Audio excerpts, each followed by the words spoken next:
We tell stories for a variety of reasons. The people who have passed through this room tell stories of epic, daring do and adventure. But we also tell stories to soothe our children, to inspire young men and women, to entertain, to seduce. One story that we do tell is of our social lives. It's the kind of story that is intended to inspire trust and to strengthen community bonds. Now, this is the oldest kind of story.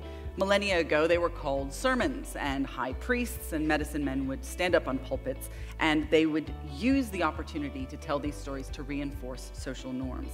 Today, we might call these sermons mission statements. I'm sure many of you have written these sermons, these mission statements, these pieces of fiction that describe the ideal of the societies that you and your organizations are trying to shape and build.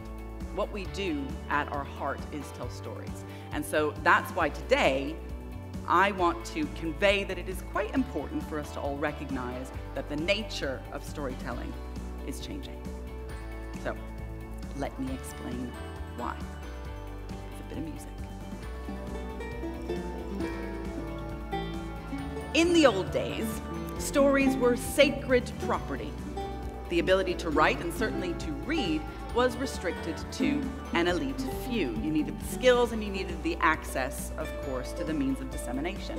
And even after the printing press was invented, the freedom to read and to write and express yourself was based upon whether or not you had access to a printing press. This country, indeed, was almost ripped apart by an argument, basis of which was who actually had the right to tell the story of our society. Now, in that era, narratives were top-down. Somebody told the story and we listened. People lived their lives, in some cases, according to the Bible, to the good book.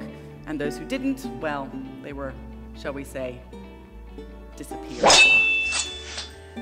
Pardon the pun, that's the slash thunk. Pardon the pun, but the Bible is the canonical example of a fiction that has shaped society. The Bible, which is based on true events, works because it's got great, well-rounded characters, compelling stories within it, and it also has a handy list of 10 things that you need to do in order to succeed. It's kind of like an early BuzzFeed.